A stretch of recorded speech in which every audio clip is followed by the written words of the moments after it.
Alhamdulillah, kita sambung bahagian yang kedua. Pak Haji nak terangkan produk-produk yang memiliki medan elektromagnetik untuk mengubati masalah medan elektromagnetik, MEM. Produk ini mestilah yang pertama mempunyai cation dan anion, di mana mempunyai charge positif dan negatif. Baru boleh digunakan khususnya untuk membetulkan medan. Antara produk yang Pak nak sebutkan yang mempunyai kesan cation dan anion ini ialah anti-rats. Jadi oleh sebab itu anti-rats boleh digunakan untuk sakit, membetulkan medan di kepala dan juga membetulkan di tulang belakang. Orang sakit di tulang belakang boleh dibetulkan dengan anti-rats. Sakit slip disc dibetulkan dengan anti-rats. Dislokasi dibetulkan dengan anti-rats sebab kita menggunakan kaedah pembetulan medan elektromagnetik.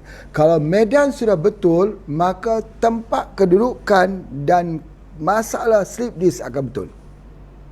Jadi oleh sebab itu tak perlu operation slip disc. Kalau Pak Haji kata sini, sudah keterlaluan. Kalau boleh dikatakan overclaim, bahawa orang yang ada masalah slip disc tak perlu operation. Baik. Nanti adalah suara-suara mengatakan, kalau begitu Pak Haji, tak perlulah ada fisioterapi, tak perlulah ada tempat hospital untuk tulang belakang, ya. Pak Haji tak sebut begitu. Tapi pengalaman Pak Haji daripada yang lepas, orang yang nak pergi buat operation, dia tak perlu buat operation dengan hanya menggunakan anti-rats. Walaupun tulang itu ada tumbuh di bawah tumitnya, ketika dia bangun di waktu pagi nak pijak sakit, tetapi dia tak boleh pijak sakit itu kerana ada di scan, ada tulang tumbuh di bawah tumitnya, itu pun sembuh.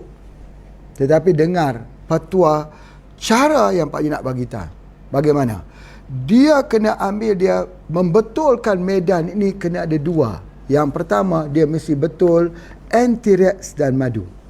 Ini kalau anti-rats saja kekuatannya 50%. Kalau ambil dengan madu lebah, dia kekuatan 100%. 6 hari saja orang yang nak buat operation di slip disc, di tulang belakang, operation di bawah tumit, operation kerana tulang tumbuh, tak jadi operation. 2 saja. Madu, gunakan madu tualang terpilih, seperti mana yang Pak I tunjukkan di sini.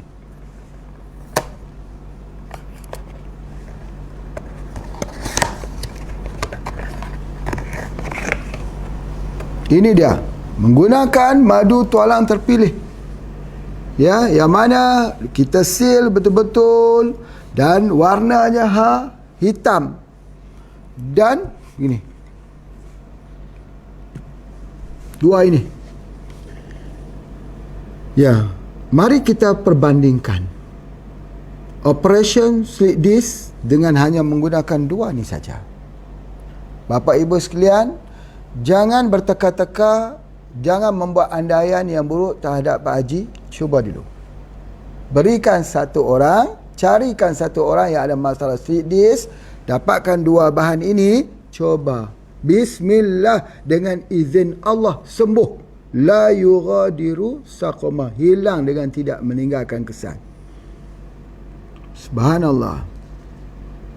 Begitu juga orang yang ada masalah slip disc, perempuan, kadang-kadang sampai sakit di pahanya sampai ke tumit. Sakit di pinggangnya, turun ke paha, kaki kiri atau kaki kanan sampai ke tumit. Puas dirawat, tak sembuh. Ini dia obatnya. Perlu ambil dua-dua ni. Sebab kita kena membetulkan di antara charge positif dan negatif. Ya, yang ini ada charge-nya, ada anion dan cation-nya. Ya, di mana anion-nya itu ada pada anti-rats, cation-nya ada kepada madu. Bapa dan ibu sekalian, bateri kalau hanya ada positif saja, tak ada negatif, bisa nyala lampu atau tidak? Tidak nyala kan? Begitu juga dengan tulang belakang kita, medan dia tak bisa untuk digerakkan, melainkan menggunakan charge. Ya, di mana charge itu menggunakan menyambung di antara anti-rex dan juga yang ada dalam madu. Itulah penelitian yang dilihat oleh masyarakat zaman dahulu dalam perawatan tulang belakang tanpa operasi. Tanpa operasi. Sebab itu ketika memahami hadis Nabi SAW yang mengatakan kalau ada kesembuhan ada pada madu lebah, maka itulah perawat-perawat yang menyaksikan kesembuhan itu dapat menyaksikan kehebatan madu lebah. Dia tergantung sangat dengan kualiti madu lebah. Jadi oleh sebab itu, kalaulah mereka mempunyai masalah slip disc, rawatlah dengan dua kaedah ini. Ini menggunakan anti-rex. Itu yang pertama. Begitu juga kalau medannya berlaku di bahagian kepala otak, ini menyebabkan anak-anak itu berlaku epilepsi. Ayan. Yang mana berlaku kerana kedapatan kedapatan di dalam darahnya merkuri. Merkuri itu ialah metal, logam, mineral yang mengganggu medan elektromagnetik sehingga kan anak itu tidak fokus. Attention deficit disorder. Tak fokus. Bagaimana nak betulkan? Betulkan balik medan. Caranya apa? Anti-rex dan juga madu. Itu, dan kemudian medan ini kalau datang daripada cahaya yang ganggunya, guna wave.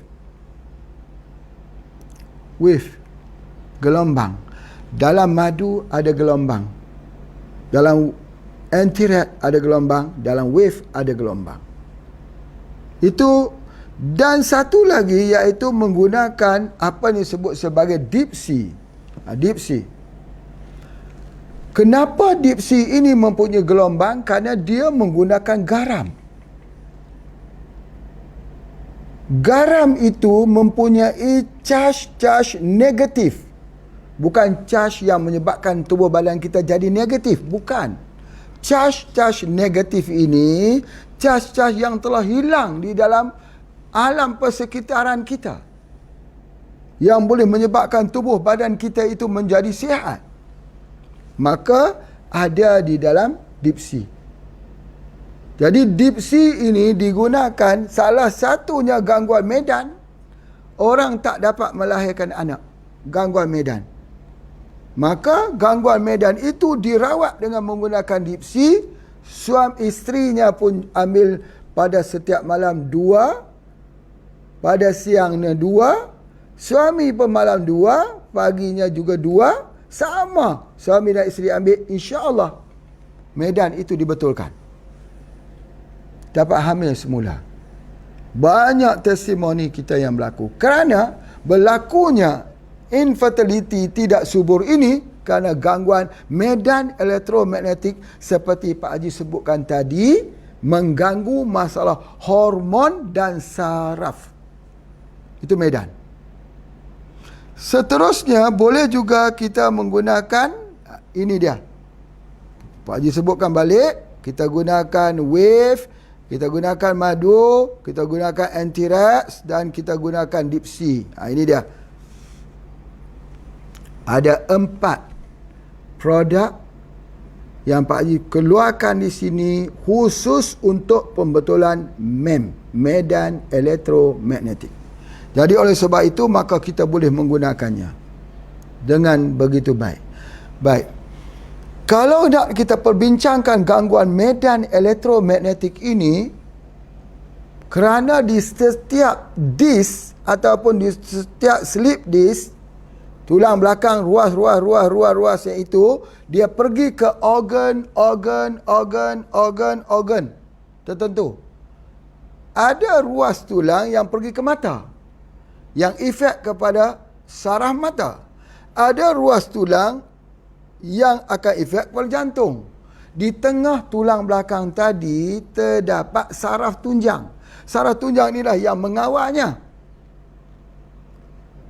Dan dikontrol oleh satu kelenjar induk yang dikenali sebagai pituitary gland. Jadi oleh sebab itu maka hampir semua penyakit jantung, darah tinggi, kencing manis, migrain, asam urat, saraf, sakit pinggang, sakit apapun, hampir keseluruhannya tergantung kepada kesihatan tulang belakangnya itu. Jadi kesihatan tulang belakang itu pula tergantung kepada medan elektromagnetiknya. Jadi oleh sebab itu, mahu tidak mahu, berhenti sebentar. Kalau dah kita cuba pelbagai jenis obat-obatan untuk merawat sesuatu penyakit, tidak menemui kesembuhan, maka obatnya itu ialah membetulkan medan elektromagnetik. Jadi wave itu digunakan bersama dengan HGH. HGH itu pun salah satu lagi produk yang dibuat dalam bentuk vibration, mewujudkan wave. Jadi 5 lah.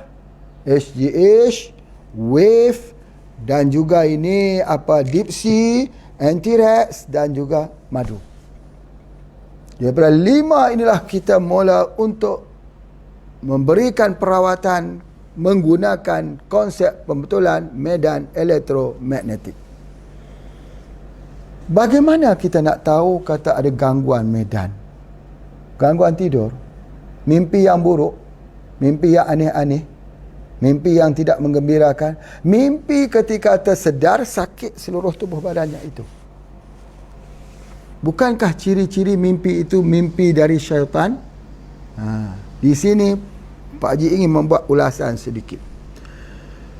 Baik, oleh sebab itulah maka apabila kita bermimpi dengan mimpi-mimpi yang datangnya daripada syaitan, maka tubuh badan kita sakit. Jadi kita kena ada unsur-unsur ilahiyah, iaitu kita membaca a'udzubillahi minasyaitonirrajim. Bila kita bangun daripada mimpi, tersedar mimpi, lalu kita mengisyaratkan ludah di sebelah kiri. Jadi itu adalah antaranya untuk menghindarkan daripada mimpi yang boleh menyebabkan kesakitan pada tubuh badan kita. Baik, bila kita memperkatakan tentang medan elektromagnetik, maka Pak Haji akan membincangkan satu lagi medan, iaitu penyakit ain. Penyakit yang datang daripada pandangan mata orang yang berpenyakit boleh menyebabkan orang itu sakit. Menyebabkan orang itu sakit. Orang yang ada jenis-jenis manusia, dalam dirinya itu ada unsur-unsur yang negatif, unsur-unsur yang buruk.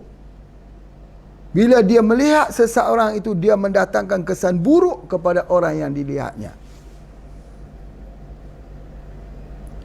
Kita lihat satu orang, tiba-tiba dia tengok satu orang itu menyebabkan sakit tubuh badan orang yang dilihatnya itu. Ada tak penyakit itu? Ada. Namanya penyakit ain. Penyakit ain ini Pak Haji klasifikasikan dia di dalam penyakit medan elektromagnetik.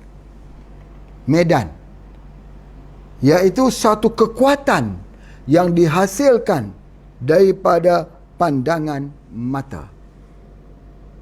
Jadi oleh sebab itu, daripada usul itulah maka kita mengeluarkan ubat atau herba wave untuk menerapi di mata, kerana mata itu boleh mendatangkan penyakit.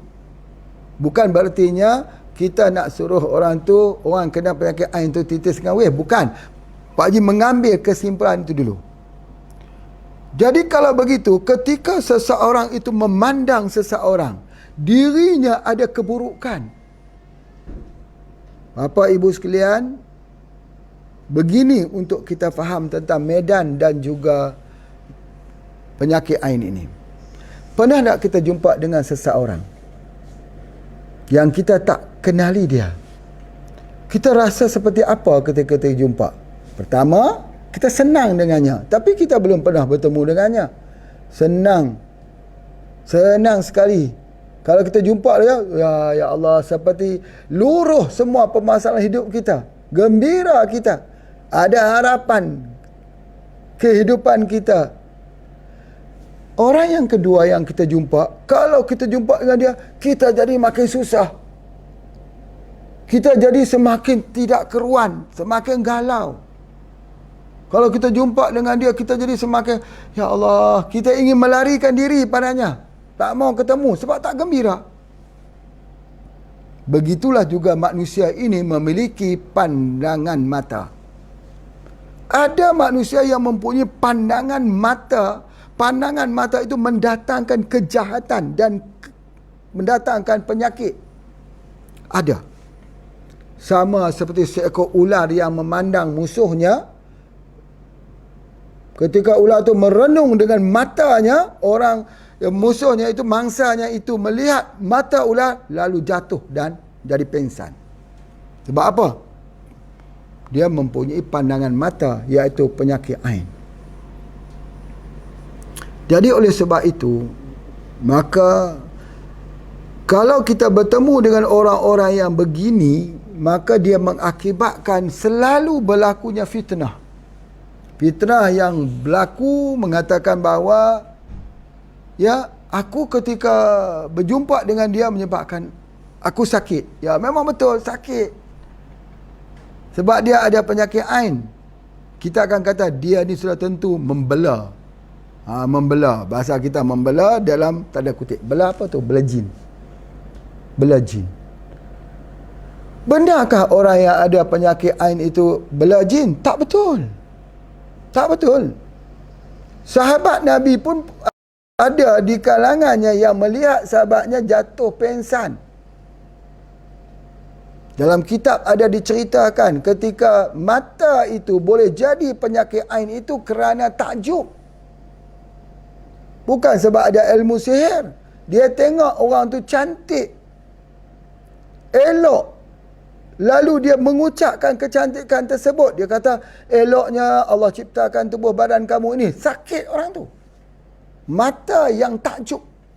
Jadi sebab itu ketika kita melihat sesuatu, apa juga kelebihan, katakan Masya Allah, Masya Allah, Allah mengurniakan kepadamu, Masya Allah. Sebab begitu. Jangan kita takjub kepadanya. Kalau kita takjub padanya, iaitu kita membunuhnya. Kita membunuhnya. Ya.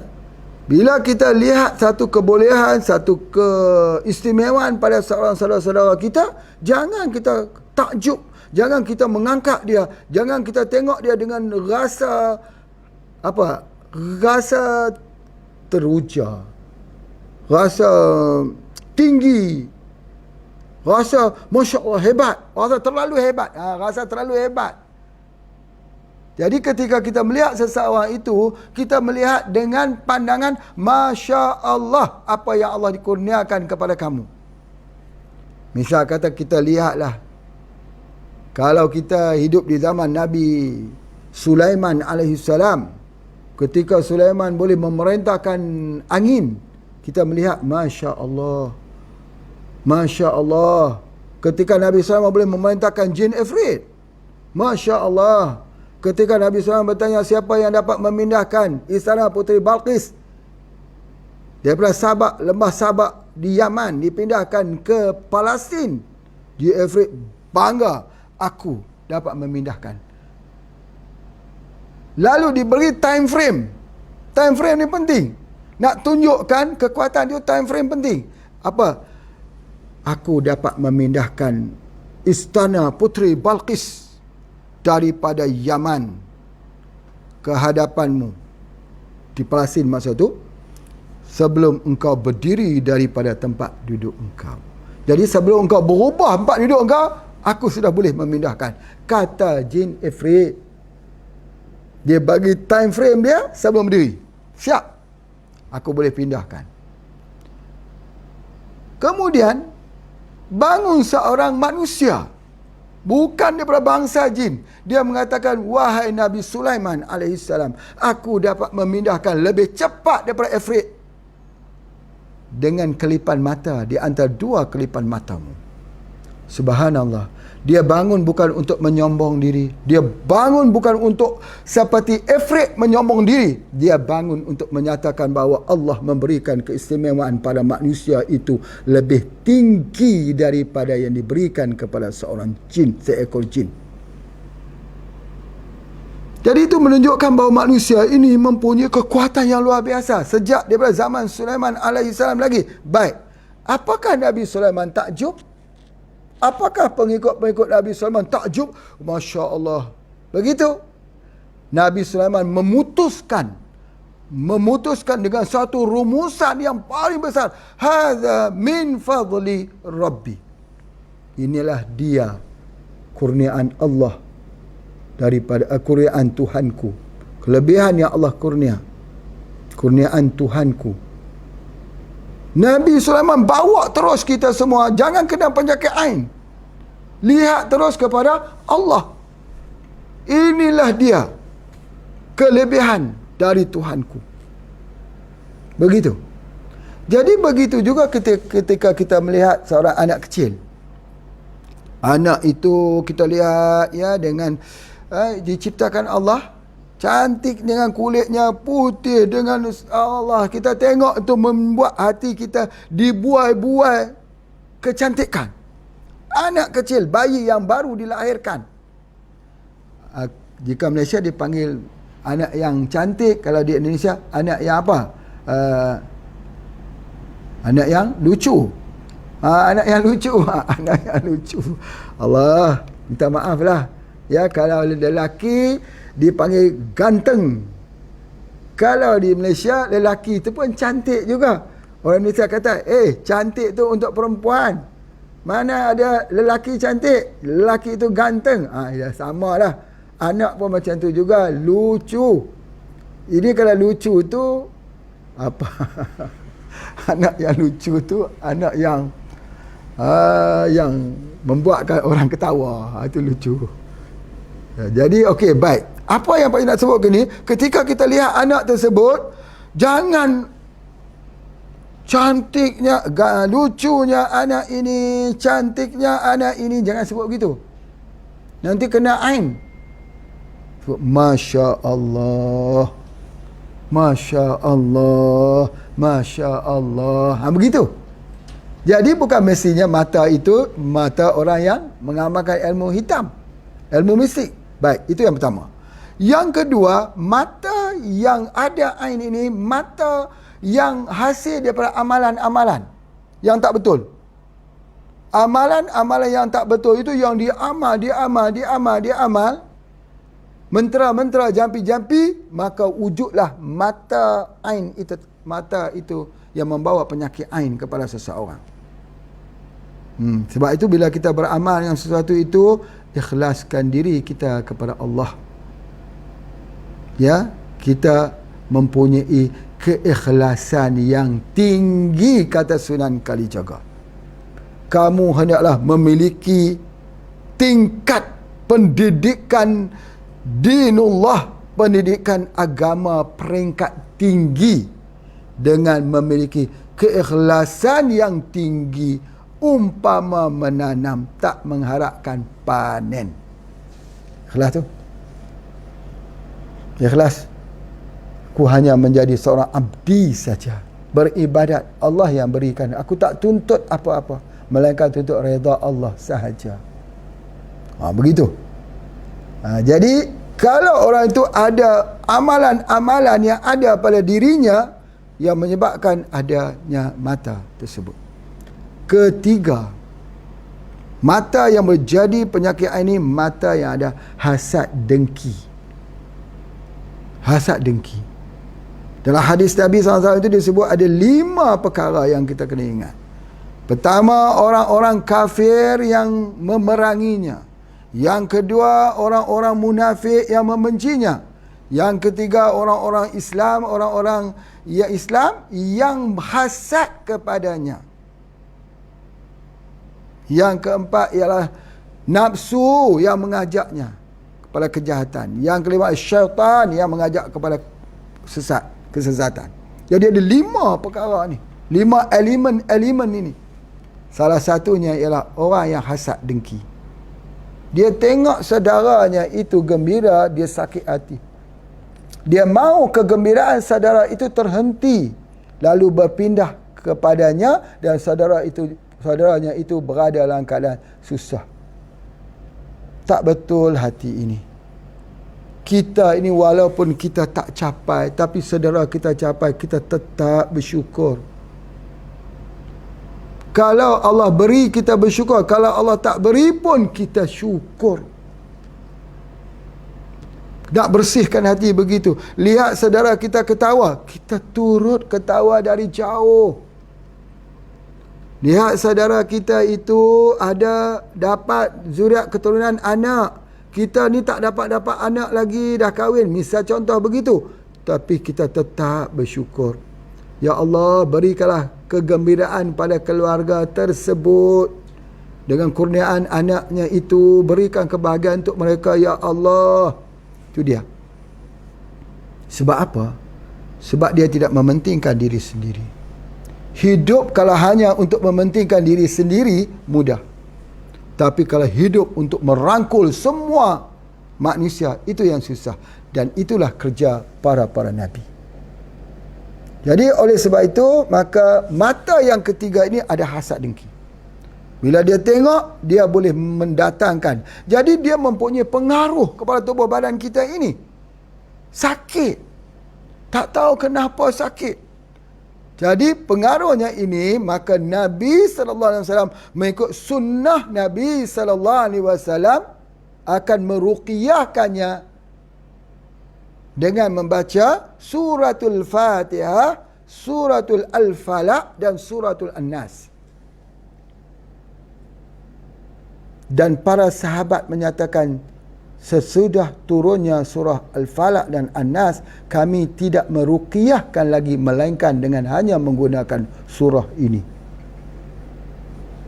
Jadi dalam tip Nabawi, ruqyah seseorang yang sakit itu menggunakan suratul Fatihah, surah Al-Falaq, qul a'udzu birabbin falaq, qul a'udzu birabbin nas. Itu antara surah-surah yang besar. Jangan tengok surah itu dalam keadaan, ya Allah ini surah An-Nas. Jangan. Ayat Al-Quran ini, dimanapun ayat Al-Quran itu ditemui, dia adalah mukjizat. Mukjizat. Dia mempunyai kekuatan. Kalau Pak Haji nak sebutkan sini, dia mempunyai kekuatan membetulkan medan elektromagnetik. Dalam tanda kutip, penyakit ain. Baca itu saja dulu. Itu yang paling mudah. Selain pada doa-doa untuk penyakit ain memang wujud, tapi itu yang paling mudah. Baca suratul Fatihah, qul a'udzu birabbil falaq dan qul a'udzu birabbin nas. Bacakan, ditiupkan pada air, bagi minum, bismillah, insya-Allah sembuh dengan izin Allah. Berikan pula obat kita yang mempunyai kesan pembetulan medan elektromagnetik. Yang pertama, madu lebah tualang. Yang kedua, kita bagikan dia dengan anti-rex. Yang ketiga, kita bagi syak katelak. Yang keempat, kita bagi wave. Yang kelima, kita bagi HGH. Apakah kita perlu beri kesemuanya? Tidak. Mungkin salah satunya, mungkin duanya, atau mungkin tiganya. Sudah cukup. Mungkin wave-nya saja, atau mungkin wave dengan madu, mungkin wave dengan anti-rex. Subhanallah. Alangkah baiknya kalau pengetahuan ini dapat diketahui oleh ramai orang. Tak ramai orang perlu buat operation untuk sleep disk. Tak ramai orang menderita seumur hidup kerana operation tersebut. Ramai orang yang tak boleh tidur, sakit pinggang. InsyaAllah kita akan membuktikan tip Nabawi salah satu, bukan salah satu, tetapi satu-satunya pengobatan yang tertinggi, yang terbaik. InsyaAllah jumpa lagi Pak Haji pada esok hari. Assalamualaikum warahmatullahi wabarakatuh.